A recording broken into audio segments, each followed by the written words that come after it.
మన ముకుంద జ్యువెలర్స్ కొత్త బ్రాండ్ పూర్వి అందమైన 18 గ్రామ్స్ బంగారు ఆభరణాలు అందుబాటు ధరల్లో వివరాలకు సంప్రదించండి. నమస్తే అక్క. నమస్తే జయ. మీరు ఎప్పుడు హెల్దీ హ్యాబిట్స్ ఉండాలి, హెల్దీ లైఫ్ స్టైల్ ఉండాలి. ప్రతి మాటలో ఇది తీసుకొస్తారు. దాంట్లో ఫుడ్ అంటారు, స్లీప్ అంటారు, స్ట్రెస్ అంటారు. ఎక్కడెక్కడ తిరిగి అక్కడికే వస్తున్నారు కదా. సో హెల్దీ ఫుడ్కి వస్తాను నేను ఈరోజు. 35+ నుంచి ఇదివరకైతే 40, 45, 50 అనుకునేవారు. రోజులు మారిపోయినాయి. 35 నుంచే మనం జాగ్రత్తగా ఉంటే కొంచెం వచ్చే వాటి పోస్ట్ పోన్ చేయొచ్చు కదా. ఒక మంచి బ్రేక్ఫాస్ట్ రెసిపీస్ మీరు ఇదివరకు ఎన్ని వంటలు చూపించేవారో. అవును, కరెక్ట్. సో ఆ రోజులు కూడా రావాలి. యాజ్ ఎర్లీ యాజ్ మనం మంచి మంచి రెసిపీస్ చూపిద్దాం. మంచి బ్రేక్ఫాస్ట్లు చెప్పండి అక్క. అవి కూడా హెల్దీవి. అసలు స్కిప్ చేస్తూ ఉంటారు కొంతమంది వెయిట్ లాస్లో భాగంగా, లేకపోతే ఏదేదో ఫాస్టింగ్ అని డైట్లని. అందులో బ్రేక్ఫాస్ట్ని స్కిప్ చేయటం ఎంతవరకు కరెక్ట్? ఫస్ట్ ఆ పాయింట్ చెప్పి. బ్రేక్ఫాస్ట్ని స్కిప్ చేయడం అంటే అదే ప్రతి దానికి. ఇప్పుడు నా బాడీ ఉంది జయ, బేసికల్గా బ్రేక్ఫాస్ట్ స్కిప్ చేయొద్దు అంటారు. ఆ బ్రేక్ఫాస్ట్ని నువ్వు బ్రేక్ఫాస్ట్ ఎందుకు, ఫాస్టింగ్ ఓవర్ ద నైట్ అంతా ఫాస్ట్ ఉంటుంది 12 hours, దాన్ని బ్రేక్ చేయాలి వద్దు అని. అప్పుడు 7 o'clockకి తినేటోళ్ళు, ఎప్పుడు ఈవినింగ్ 7కి అట్లా తినేవాళ్ళు కాబట్టి ప్రొద్దున లేవంగానే ఆకలేస్తుంది కాబట్టి. ఇప్పుడు నువ్వు రాత్రి 12 వరకు తింటానే ఉండి పొద్దున్న లేసి 8కి బ్రేక్ఫాస్ట్ అంటే ఎట్లాగా? ఎస్. So be conscious. ఇప్పుడు రాత్రి 9-10 బిర్యానీ తిన్నావు, చికెన్ అరగడానికి అరౌండ్ 32 to 76 hours పడుతుంది అంటారు. అవును. సో మరి అట్లాంటప్పుడు నువ్వు ఏం తిన్నావు దాన్ని బట్టి ఉంటుంది తల్లి బ్రేక్ఫాస్ట్ అనేది. సో నీకు అదే నైట్ చాలా లైట్ ఫుడ్ తిన్నావు, మార్నింగ్ ఒక ఆమ్లెట్ తిను, లేదు అంటే ఓట్స్ విత్ మంచి నట్స్ వేసుకొని తిను. లేదు ఇడ్లీ తింటాను మేడం, ఇడ్లీ తిను, ఇడ్లీ మీద కంపల్సరీ నెయ్యి వేసుకొని తిను. కార్బోహైడ్రేట్స్ వచ్చింది, పైన హెల్దీ ఫ్యాట్ వచ్చింది నెయ్యి. అలాగే నువ్వు చట్నీగా, ఇంకా నేనైతే అంటే పిల్లలకి అని చెప్తాను జనరలీ, బట్ మీ అందరికి కూడా పైన వెజిటబుల్స్ తురిమి అన్నీ గ్రేట్ చేసి పెట్టుకో, ఇడ్లీ మీద పైన వేసేసే.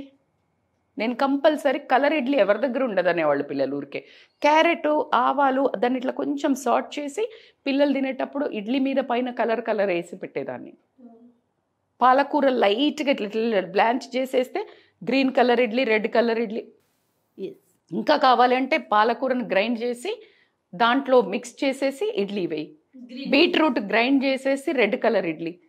అరే దునియా ఉంటుంది, నీకు మనసు ఉంటే మార్గం ఉంటుంది అనేదానికి. So this you have to, మన పెద్దగా ఉంటే 2 idli is really enough with a good kind of a sambar. Lentil sambar, protein వచ్చింది నీకు, ఇక్కడ ఫ్యాట్ హెల్దీ ఫ్యాట్ నెయ్యి అని చెప్పా, పైన కాంప్లెక్స్ కార్బోహైడ్రేట్ వెజిటబుల్ వచ్చింది, ఫైబర్ వచ్చింది, సింపుల్ కార్బోహైడ్రేట్స్ని ఇడ్లీ ఉంది, బెస్ట్ ఇడ్లీ. లేదు మేడం దోశ తింటాం, 1 dosa or 2 dosa limited with nice ghee or coconut oil or normal oil తక్కువ. ఓకే. అండ్ దాని మీద కొంచెం పన్నీర్ తురిమేసుకోండి. లేదు చిన్న వెజిటబుల్స్, అందుకే మనకు ఉల్లిపాయ దోశ ఇవన్నీ ఎందుకు వచ్చాయి? It's not at all taste, it's not luxury, it is healthy combinations. మనకు వీళ్ళందరూ పుట్టించినవి. సో అందుకనే వాళ్ళు కొత్తిమీర అన్నీ వేస్తారు. So that is also fibre. So కాబట్టికే మీరు దోశ తీసుకోండి, లేదు అంటే వెజిటబుల్ ఆమ్లెట్ తీసుకోండి, చిన్న చాప్ చేసి ఆమ్లెట్లో లైక్ పాలక్, అన్నిటికంటే ద బెస్ట్ ఏంటంటే స్పినాచ్ ఆమ్లెట్. ఓకే. పాలకూరను కట్ చేసి కొంచెం ఎల్లిపాయ వేసేసి సార్ట్ చేసి పక్కన పెట్టుకొని ఎగ్ అందులో కొట్టేసి బీట్ చేసి ఆమ్లెట్ వేసేసుకొని తినేసేయండి. ఒక 3-4 సోకుడు బాదాము, 4 వాల్నట్స్, ఒక కంజీరు, క్లాసిక్ బ్రేక్ఫాస్ట్. స్పినాచ్ ఆమ్లెట్ తీసుకొని ఓట్స్. ఓకే. ఓట్స్ నేను జనరల్గా ఓట్స్ పెద్ద అవసరం లేదని చెప్పినా కూడా మీరు తింటా అంటే తినొచ్చు. లేదు ఇంకా బ్యూటిఫుల్, మీ అందరికీ నచ్చేది గోధుమ రవ్వ ఉప్మా. ఆలు ఒక 3-4 స్లైసెస్, ఎక్కువ కాదు, చిన్న స్లైసెస్ తక్కువ కట్ చేసేసుకోండి. మీరు క్యాలీఫ్లవర్ తీసుకోండి, బ్రోకలీ తీసుకోండి, క్యారెట్ తీసుకోండి, బీన్స్ తీసుకోండి, పచ్చ బఠానీ తీసుకోండి. అన్నిటినీ ఇన్ని చేసుకొని ఒక పోర్షన్కి చెప్తున్నా నేను. ఇన్ని గట్టిగా వేయండి, మంచిగా వేయండి, వేసేసి అది ఇట్లంతా సార్ట్ చేసేసి ఈ రవ్వ అందులో వేసేసి ఫ్రై చేసేసి నీళ్ళు పోసి మూత పెట్టండి. ఎంత ఎమ్మీ ఉంటుందంటే, నా కజిన్స్ అయితే రజని పిన్ని, రజనక్కలాగా ఉప్మా కావాలని అడుగుతారు. ఉప్మా నాడి అంత బాగా చేస్తా అంటూ. So that can be your morning breakfast or evening dinner. Evening dinner కూడా దీన్ని పెట్టుకోవచ్చు. ఎక్సలెంట్. ఓకే. ఎక్సలెంట్. ఒక ఆయిల్ ఏమైనా తక్కువ చేయమంటారా? ఎప్పుడైనా ఆయిల్ని మినిమైజ్ నేను ఈ ఆయిల్ అని చెప్తే ఎవరికి విసుగు వస్తుంది. ఎందుకంటే మొత్తం పోగానే బోలెడు ఆయిల్ ప్యాకెట్లు కనిపిస్తున్నాయి కాబట్టి దాంట్లో మళ్ళీ ఎన్ని అడ్వర్టైజ్మెంట్లు చూసి ఇందులో అది ఉంది ఇది ఉంది అసలు ఏది తినాలో తెలవకుండా వాడు చెప్పి వాడు చెడ్డదమ్ముకుంటే ఇది ఉందన్నా కూడా తింటున్నాం, ఎందుకంటే మంచిదే చెప్తున్నాడు కావచ్చు.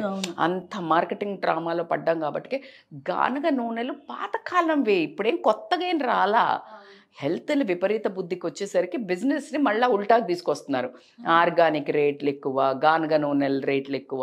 సో ఖచ్చితంగా గానుగ నూనెలో అయితే వండర్ఫుల్గా మీరు కూర్చుని ఏదైనా తీసుకోండి. ఆ వెదర్ని బట్టి వాడడం ఇంకా మంచిది. లెటస్ అస్యూమ్ చలికాలం ఉంది, ఆవ నూనె వేడి లోపలే చక్కగా హెల్తీగా ఉంచుతుంది బాడీని, టెంపరేచర్ మెయింటైన్ చేస్తుంది. సో జనరల్గా నేను ప్రిఫర్ చేసేది కోకోనట్ ఆయిల్ లేకపోతే గీ, ఇవి జనరల్గా వాడతాం. లేదు అని అంటే కనుక ఆలివ్ ఆయిల్ యూజ్ చేయొచ్చు, లేకపోతే పల్లి నూనె, నువ్వు నూనె, అకార్డింగ్ టు కర్రీస్. కొన్ని కర్రీస్కి ఇప్పుడు నాన్ వెజ్ ఏదైనా వండినాము, లైక్ మనకు ఒక పల్లి నూనె వేస్తేనే మంచిగా అనిపిస్తుంది. సో కొన్నిసార్లు మటన్ ఏదైనా వేరే వండుతున్నది లేదా ఆవ నూనె వేస్తారు. So like what you feel like eating, కొంచెం ఘాటుగా తినాలని. సో అట్లా ఒకటి అర్థం చేసుకుని ఆయిల్ అయితే కొంచెం రెడ్యూస్ చేయాలి. మరీ పొంగి పొరలేటట్టు కాకుండా రెడ్యూస్ చేయండి. క్వాంటిటీ తక్కువ తినండి. Portion control is the key. బ్రేక్ఫాస్ట్లో కూడా క్యాలరీ ఇన్కమింగ్ అవుట్ గోయింగ్ గుర్తుపెట్టుకోండి. మీరు ఎన్ని క్యాలరీ ఒక idli is equal to around 80 to 110 వేసుకుందాం, డిపెండింగ్ అపాన్ ద సైజ్. ఒక పల్లి చట్నీ ఒక 2 స్పూన్స్ వేసుకుందాం, దానికి ఒక 20 to 20 క్యాలరీస్ వేసుకుందాం, 80, 100. అండ్ సాంబార్ తీసుకుందాం, ఒక 25 క్యాలరీస్ తీసుకుందాం. సో మీకు ఈ ఒక్కటానికి నేను ఇంత చెప్తే 110 ప్లస్ ఒక 25, 30, 150 వేసుకుందాం ఒక బిట్. సో అట్లా మీరు 3 తింటే ఫర్ ఎగ్జాంపుల్ అరౌండ్ 350, 400 to 500 వేసుకుందాం. మీ మెటబాలిక్ రేట్ అరౌండ్ 1300 నుంచి 1500 ఉందనుకుందాం. మీరు బ్రేక్ఫాస్ట్లోనే 600-700 ఖతం చేస్తే మీరు లంచ్కి ఏం తింటారు, డిన్నర్కి ఏం తింటారు? మీరు గాలి పీల్చిన క్యాలరీసే, ఒక వాటర్ తప్పించి. ఈచ్ థింగ్ ఇస్ ఖర్చే కదా. అవును. ఇప్పుడు మీరు ఎలా అయితే డబ్బు ఖర్చు పెట్టి ప్రతిదీ కొనటమేగా, అలాగే ప్రతిదీ ఏం తిన్నా మీకు క్యాలరీయే. సో జస్ట్ హ్యావ్ అందుకనే లో క్యాలరీ ఉన్న ఫుడ్ హెవీగా తిన్నా కడుపు నిండుతుంది, క్యాలరీస్ తక్కువ ఉంటాయి. ఇది ఒక సమస్య వస్తుంది అక్క. అప్పుడు ఒక ఇడ్లీనో 2 ఇడ్లీనో లేదా 2 దోశ తింటే ఫిల్ అయినట్టు అనిపించదు. ఎందుకు? మీరు డైరెక్ట్ కార్బ్స్ తింటున్నారు. దాని మీద ఇప్పుడు నేను చెప్పినట్టు పన్నీరో లేకపోతే ఫ్లాక్స్ సీడ్ పౌడరో లేకపోతే మొరింగా పౌడరో పక్కకు అట్లా పెట్టుకుని కంప్లీట్ ఫుడ్ కనుక మీరు తిన్నట్టయితే ఆకలేయదు. నమలడము అసలు బ్రెయిన్కి సిగ్నల్కి మీ కడుపు నిండింది అని చెప్పడానికి ఒక అరౌండ్ 10 to 12 minutes తీసుకుంటుంది. ఈ లోపలనే నువ్వు అడ్డదిడ్డంగా తినేస్తా, అది ఎప్పుడో ఎక్కువ. అందుకే మనకు సోయి లేకుండా తింటే ఒకసారి ఎక్కువ అవుతుంది, అబ్బా నేను అనుకోలే అంటాం. You Gulf. లేదు, ఒక శాస్త్ర ప్రకారం ఆయుర్వేద ప్రకారం చెప్పాలి అంటే అరౌండ్ 32 సార్లు నమలాలంటారు. అట్లీస్ట్ నువ్వు అబౌట్ 20 నమ్లు నమ్లితే ఎలా అంటే ప్రతి ఒక్క గింజ కను మొత్తం నమిలి నీ లోపల ఉన్న లైపోజైమ్ ఏదైతే సెలైవాలో వచ్చే ఎంజైమ్స్ ఉంటుందో ఇక్కడనే డైజెస్ట్ చేస్తుంది. ఓకే. సో నువ్వు కాస్త అటు ఇటుగా తిన్నా, నువ్వు స్లోగా తింటే నీకు లావు కారు. So eat that. అండ్ ఈ తినేటప్పుడు కూడా సోయితోటి అవేర్నెస్ తోటి ఒక్కొక్క బుక్క ఏం తింటున్నావు, అసలు టెక్స్చర్ ఏంటి, దాని అరోమా ఏంటి, నీకంటే ముందు బ్రెయిన్కి వెళ్ళి కడుపు నిండుతుంది. మనం సోయి లేకుండా తినేస్తాం కదా. ఇప్పుడు పక్క నుంచి వెళ్తుంటే బజ్జీలు ఏదైనా వస్తే నువ్వు తినకపోయినా తిన్నట్టు సెటైటీ అవుతుంది కొంచెం. ఎగ్జాక్ట్లీ అట్లానే నీకు అరోమా, టెక్స్చరు, ఫ్లేవరు, ఏం మసాలా వేసిండ్రు, యూ జస్ట్ లైక్ అబ్జర్వ్.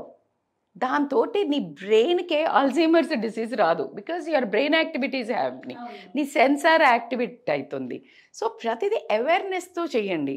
ఒక ఫోన్ ఉంటుంది, ఒక టీవీ ఉంటుంది, ఒక పెట్టవే మేము ఎంత తిన్నావో తెలీదు, ఏం తిన్నావో తెలీదు. అవును. సో అది పని చెయ్యదు ఏది కానీ. అబ్సెన్స్ ఆఫ్ మైండ్ అన్నది. So you are failed in the subject లాగా you are failed in that food. అవును. సో ఎగ్జాక్ట్గా. So you have awareness what you are eating. ఇప్పుడు మీరు అడిగిన 2 రెసిపీస్ ఫస్ట్ ఒక్కొక్క వీక్ నేను ఒక్కొక్కటి చెప్తాను మీకు.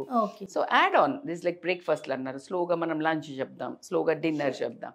So will do, but follow చేయాలి. నేనేమే హరికథ చెప్తలేను, ఏదే బిగ్ బాస్లో హరితేజ చెప్పారు చూడండి, హరితేజ నాకు చాలా ఇష్టం. నేను నా జీవితంలో ఒక బిగ్ బాస్ ఏదైనా ఒక ఎపిసోడ్ చూసానంటే హరితేజ అని ఆవిడ ఉన్నారు, ఆవిడ బుర్ర కథ చూశాను. Oh my god, such a hilarious. అట్లా నేను హిలేరియస్గా చెప్తున్నా అనుకుంటారు వీళ్ళు. ఇదే మస్తు చెప్తున్నారు మేడం, తగ్గిన డోపమైన్ ఎఫెక్ట్ వస్తుంది, ఇట్లా తింటా కదా తగ్గిపోతా, తగ్గేదిలే పోయేదిలే, అక్కడ ఒక ఫీల్ వచ్చేసింది డోపమైన్. అందుకనే బాగుంది, కానీ చేస్తే ఇంకా బాగుంటుంది, సస్టైన్ అవుతుంది. డోపమైన్ ఎఫెక్ట్ ఏదైతే ఉంటుందో అది సస్టైన్ అయ్యి హెల్దీ వస్తుంది. ఇది పిల్లలకు కూడా పెట్టచ్చు అక్క, సేమ్ మీరు చెప్పిన. వాళ్ళకి ఏమైనా క్వాంటిటీ పెంచాలి? క్వాంటిటీ పెంచక్కర్లా, మీరు పెంచడాలు ఆపండి. కొట్టి కొట్టి కొట్టి చంపి వాళ్ళని బొజ్జను ఎలాస్టిసిటీ చేసి మీరు ముక్కలు కడిగి ఇది పెట్టి దాళ్ళను పెంచి తినకపోతే లేదు. మనిషికి ఒక స్టమక్ ఇంతే ఉంటుంది రా, నేను ఎన్నిసార్లు చెప్పాను, ఇంతే ఉంటుంది. So you have to eat full food, ఇంత అంతే అంతే ఉంటుంది. మనం దాన్ని స్ట్రెచ్ చేస్తూ ఉంటే పోయి ఇప్పుడు మళ్ళీ పొట్ట సాగింది, ఇంత అయింది, అందుకే నేను లావ్ అవుతా అంటే అప్పుడు ఎంత తిన్నా నీ కెపాసిటీ పెరుగుతుంది. ఓకే, సో యూ మినిమైజ్, దాంట్లో మంచి ఫుడ్ ఇవ్వండి. నేను అసలు నో డైట్ చెప్పట్లే, నేను లో డైట్ చెప్తున్నా. నేను dieting in the sense you reducing the food is not my key, you reducing is the key. No అనేది దేనికి చెప్పొద్దు, ఇది తినాలా అది తినొద్దా. నేను నో నో అంటూ చెప్తే ప్యాకెట్ ఫుడ్, విపరీతమైన more fried items. Fried item తినాలి చలికాలం వర్షాకాలము, ఆ లూబ్రికెంట్. అందుకే అసలు వర్షాకాలం రాగానే పకోడీలు అనేది మనకు చిన్నప్పటి నుంచి తెలుసు, లూబ్రికెంట్ అవుతుంది బోన్స్కి, ఆయిల్ పోయి, అందుకని మస్ట్ తినాలి, బట్ రోజు కాదు. So this is how you need to. Sugars, sweets ఉన్నాయి కదా, స్వీట్స్ ఎప్పుడో ఒకసారి చేసుకునేటోళ్ళు తినొచ్చు, తప్పేవిలే. నువ్వు ఎంత తింటున్నావు రోజుకు? అసలు పొద్దున్న లేస్తే నీకు సెలబ్రేషన్కి టైం లేదు. ఐస్ క్రీమ్ అంటావు, కేక్ అంటావు, ఇది అంటావు, బెల్లంలో ఉండ అంటావు, పల్లె ఉండ అంటావు. నువ్వు ఇన్ని ఒకే రోజు తింటే నీకు క్యాన్సర్కి వచ్చిన వాళ్ళకి, క్యాన్సర్ తగ్గాలంటే ద మోస్ట్ ఇంపార్టెంట్ ఏంటి తెలుసా? Reduce sugars. No sugars, no sugar, no sugars. Lemon తోటి క్యాన్సర్ కూడా నువ్వు కొంచెం రెడ్యూస్ చేసుకోవచ్చు. అవునట. సో బ్యాడ్ అన్నట్టు దానికి ఇక వేరే నేను కాదు కదా, నీకు ప్రపంచంలో ఎంత హైట్స్ ఆఫ్ ద హైట్స్ డైటీషియన్ని తీసుకొచ్చినా చెప్పేది ఇదే, మీరెంత పాటిస్తున్నారనేది ఇక్కడ ముఖ్యం, చాలా ఇంపార్టెంట్. రైట్ అక్క, థ్యాంక్ యూ సో మచ్. ఇంకా ఇప్పుడు ఓన్లీ మనం బ్రేక్ఫాస్ట్ మాట్లాడాం కదా, లంచ్ అండ్ డిన్నర్, స్నాక్స్, ఇంకా చాలా ఐటమ్స్ ఉన్నాయి, ఫ్యూచర్లో మాట్లాడుకుందాం. నమస్తే అక్క. తప్పకుండా చేయాలి.